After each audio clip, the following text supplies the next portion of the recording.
నమస్తే, నేను విజయ్. డయాబెటీస్తో బాధపడుతున్న వారికి అధునాతనమైనటువంటి వైద్యం అయితే అందుబాటులోకి వచ్చింది. అందులో CGMS సిస్టమ్ ద్వారా ఇటీవల చాలామంది వైద్యులందరూ కూడా డయాబెటీస్ని నియంత్రిస్తున్నారు. కంట్రోల్లో ఉంచి అవసరమైనటువంటి మెడికేషన్ కూడా ఇస్తున్నారు. అసలు ఈ CGMS అనేది డాక్టర్కి సంబంధించి ఎలాంటి ప్రిస్క్రిప్షన్ లేకుండా, సూచన లేకుండానే సొంతగానే CGMSని మనం ఫాలో అవ్వచ్చా?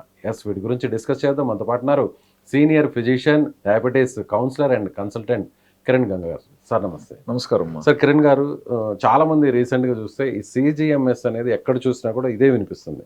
అంటే మనం ఏదైనా ఆహారం తీసుకున్నా, ఫిజికల్ యాక్టివిటీ చేసినా ఈ డయాబెటీస్ లెవెల్స్ ఎలా ఉన్నాయనేది చాలా క్లియర్గా మానిటరింగ్ చేస్తుంది. అందులో ఎలాంటి డౌట్ లేదు. అయితే ఇది డాక్టర్ సజెస్ట్ చేస్తేనే పెట్టుకోవచ్చా, డయాబెటీస్ ఉన్న వాళ్ళే పెట్టుకోవచ్చా, లేదంటే ప్రీ డయాబెటీస్ స్టేజ్లో ఉన్న వాళ్ళు కూడా దీన్ని ఫాలో అవ్వచ్చు? ఇది మరీ లేటెస్ట్ కాదు, మనకు దాదాపు 10 ఏళ్లకు పైగా అందుబాటులో ఉంది.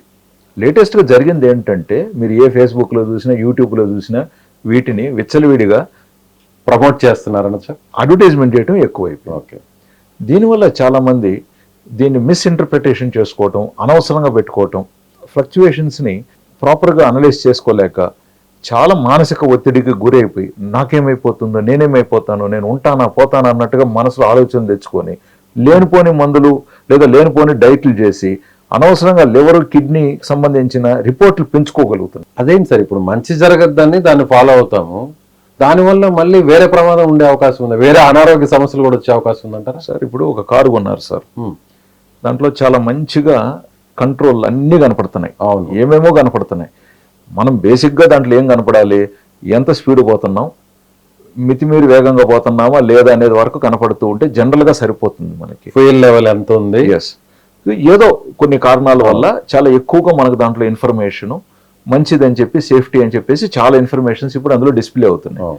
రోడ్డు చూసి తోలుతారా, లేకంటే ఈ లోపల ఉన్న స్క్రీన్ చూసే తోలేదే? రోడ్డు చూసే తోలుతారా? బట్ వీడు ఎంతసేపు నువ్వు స్క్రీన్ చూస్తున్నావుగా ఇప్పుడు. ఓహో, ఓకే.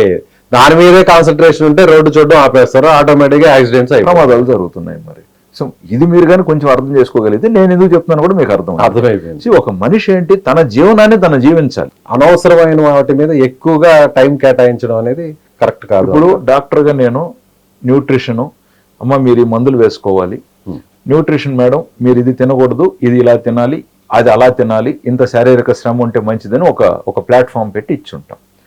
ఇవి కరెక్ట్గా పాటిస్తే తనకు అనుకుందాం మంచి కంట్రోల్లోకి వస్తుంది. ఇప్పుడు CGM-లో కూడా రీడింగ్స్ చాలా అద్భుతంగా ఉన్నాయి. సంతోషం. ఇది తినకూడదని చెప్పింది కదా, ఇప్పుడు ఇది కొంచెం తిని కూడా చూద్దాం ఎంత పెరుగుతుందో. ఓహో, అంటే అనవసరమైనవి కూడా తిని కూడా అనవసరంగా లేనిపోయిన సమస్యలు తెచ్చుకుంటున్నారు. ఇప్పుడు డాక్టర్ ఈ మందు ఎంత వేసుకోమన్నాడు కదా, అసలు ఇది 2 రోజులు వేసుకోకుండా చూద్దాం. సొంత వైద్యం. తర్వాత ఇప్పుడు ఆవిడ ఇది తినకూడదని చెప్పింది కదా న్యూట్రిషన్, ఓహో అదే తినే చూద్దాం, లేదా 2 రెట్లు ఎక్కువ తిని చూద్దాం. ఇప్పుడు ఇక్కడ పెరిగింది, ఓహో డాక్టర్ ఈ మందు పలానా మోతాదు ఇచ్చాడు కదా, ఇంతకంటే మనమే సొంతంగా పెంచి కూడా చూద్దాం. ఓహో ఇప్పుడు తినకూడదు అనేది తిని ఈ మందు ఇలా వాడితే కూడా మరి కంట్రోల్ అయిపోతుందిగా. ఇన్ని రకాల సమస్యలు ఉంటాయి. సో నువ్వు నేర్చుకునేది ఏంటి, చూసిరా అంటే కాల్ చేసి వచ్చావు. సో తర్వాత మళ్ళా బాధపడేది ఎవరు ఇక్కడ? Obviously patient. ఎగ్జాక్ట్లీ. సో నా పాయింట్ ఏంటంటే ప్రాపర్ ఇంటర్ప్రిటేషన్ అవసరం అండి. ఈరోజు అది ఓవర్ కౌంటర్ కూడా దొరుకుతుంది, ఆన్లైన్లో దొరుకుతున్నాయి. ఆ తర్వాత చాలామంది దాన్ని అనేక పర్పస్లకి ఇప్పుడు వాడుకుంటున్నారు.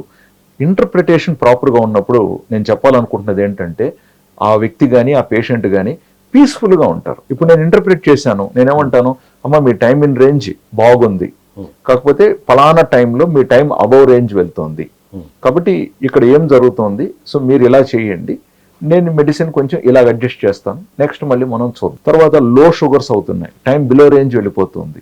సో మీ పక్కన ఎవరు ఉంటున్నారు, మీరు ఏం చేస్తున్నారు, నైట్ మీ డిన్నర్ ఏంటి, ఎన్ని గంటలకు తింటున్నారు, ఇలా చేస్తే మంచిది అలా చేస్తే మంచిది అంటాం, దాని తగినట్టుగా రిపోర్ట్స్ వస్తాయి. కానీ డాక్టర్స్ బిజీగా ఉంటారు కదా సార్, మానిటరింగ్ వాళ్ళు మినిట్ టు మినిట్ చేయలేరు కదా. దానికి సపరేట్గా మనం సెషన్స్ పెట్టాంగా. CGM రిపోర్ట్స్, ఆ ఇంటర్ప్రిటేషను, దానికి కొంచెం కన్సల్టేషన్ వేరే ఉంటుంది, దానికి టైమింగ్ మనం పెడతాము, దానికి ఒక పర్సన్ని మనము అసైన్ చేయడం జరుగుతుంది, మనం ఫాలోఅప్ చేసుకోవడం, అద్భుతమైన రిజల్ట్స్ వస్తున్నాయి. సో మినిట్ మినిట్ వచ్చే డేటాను కూడా అనలైజ్ చేస్తారు. 15 minutes ఒకసారి వచ్చే డేటా, 15 నిమిషాలు. తర్వాత కొన్ని సందర్భాలలో ఏంటంటే ఒక 2 days వరకు పేషెంట్కి కనపడకుండా కూడా బ్లైండ్లో పెడతామంటాం. మీరు చూడకండి దయచేసి రిపోర్ట్స్ 3 days, ఇక్కడికి వచ్చిన తర్వాత మేము అనలైజ్ చేసుకుని తర్వాత చెప్తాం.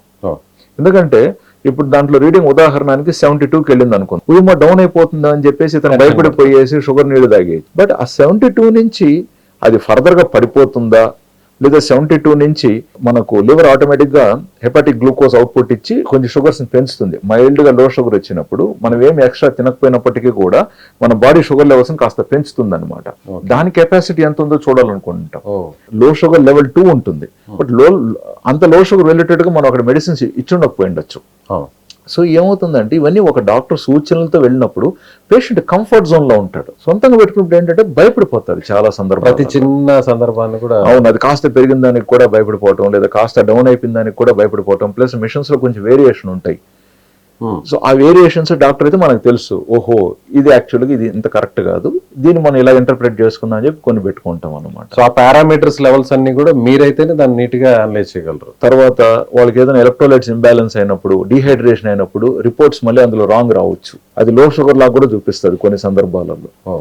బాడీలో కొన్ని సందర్భాలలో పొటాషియం తక్కువ ఉందనుకోండి, ఆ రిపోర్ట్ కొంచెం మారచ్చు. ఎందుకంటే అది చూసేది ఇంటర్స్టిషియల్ ఫ్లూయిడ్. మనం జనరల్ గా క్యాపిలరీ గ్లూకోమీటర్ తో క్యాపిలరీ బ్లడ్ గ్లూకోజ్ చూస్తారు. వీళ్ళు ల్యాబ్లోకి వెళ్ళినప్పుడు చూసేది వేనస్ శాంపుల్. సో వీటిల్లో కూడా కొన్ని వేరియేషన్స్ ఉంటాయి. అందుకే పేషెంట్స్ చాలా మంది నాకు ఇక్కడ రిపోర్ట్ తప్పు వచ్చింది, అక్కడ రిపోర్ట్ అలాగ వచ్చిందని చెప్పి అనుకుంటూ ఉంటారు. సో డాక్టర్గా పర్వాలేదమ్మా, మీరు జస్ట్ రిపోర్ట్ చూపించండి, మీరు సెల్ఫ్ అనాలిసిస్లోకి వద్దు అని చెప్పి కూడా మనం చెప్తూ ఉంటాం. ఇప్పుడు దీనికి ఏంటంటే it's a very complicated question అనమాట మీరు చెప్పేది. సో జనరల్గా మన పేషెంట్స్కి డాక్టర్గా మనం అడ్వైస్ చేసి మీకు ఇది మంచిదని చెప్పి మనం చెప్తూ ఉంటాం. ఎందుకంటే ఇన్సులిన్ డోసు పెంచడానికైనా, లేదా కొన్ని సందర్భాలలో ఇన్సులిన్ డోసు తగ్గటానికి, ఇన్సులిన్ ఆపటానికి కూడా ఇది మనకి హెల్ప్ అవుతూ ఉంటుంది. అంటే ఇన్సులిన్ స్టేజ్ లో ఉన్న వాళ్ళకే ఇది వాడతారా, లేదంటే డయాబెటీస్ ఉన్న ప్రతి ఒక్కరు కూడా ఈవెన్ ప్రీ డయాబెటీస్ లో కూడా హ్యాపీగా మనం వాడచ్చు. అలాగే ఇందులో వచ్చేటువంటి పారామీటర్స్ ఇవన్నీ కూడా, లెవెల్స్ ఇవన్నీ కూడా యాక్యురసీ ఎంత వరకు ఉంటుంది? ప్రతి దానికి కూడా ఇవన్నీ కూడా బయోకెమికల్ అనాలిసిస్ సంబంధించినవి కాబట్టి ఒక 5 to 15% వరకు డిఫరెన్సెస్ ఉండొచ్చు. అటు ప్లస్ సైడ్ ఉండొచ్చు, ఇటు నెగిటివ్ సైడ్ ఉండొచ్చు. సో డాక్టర్గా మనం చూసినప్పుడు దాన్ని మనం కోరిలేషన్ చేసుకుంటాం. ఇన్ఫ్యాక్ట్ మనకు ఫస్ట్ వచ్చినప్పుడు సెన్సారు 4 daysకే పనిచేసేది.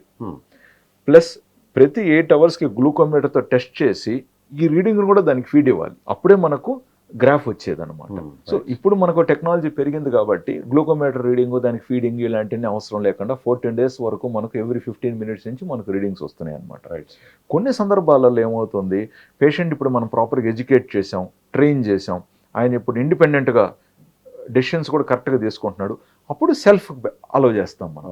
ఎస్, ఇప్పుడు మీరే పెట్టుకొని మీరే చూసుకొని ఇలా వాటికి మీరు డైట్ ఎలాగ అడ్జస్ట్ చేయొచ్చు, లేదా మెడికేషన్స్లో ఉదాహరణకి ఇన్సులిన్ మీరు ఇలా కొంచెం పెంచవచ్చు, దీన్ని ఇన్ని యూనిట్స్ తగ్గించవచ్చు అనేది కూడా మనం పర్మిషన్స్ ఇస్తాం.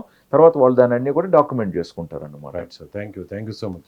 సో ఇది డాక్టర్ గారు చెప్పారు, చాలా మంచి ఇన్ఫర్మేషన్. చాలామంది కూడా ఇప్పుడు ఆల్రెడీ ఆన్లైన్లో వీటి గురించి పెద్ద ఎత్తున ప్రమోషన్స్ జరుగుతున్నాయి, అడ్వర్టైజ్మెంట్స్ కూడా వస్తున్నాయి. సో ఎవరు కూడా సొంతంగా నిర్ణయాన్ని తీసుకొని ఈ CGMSని ఫాలో అవ్వద్దు.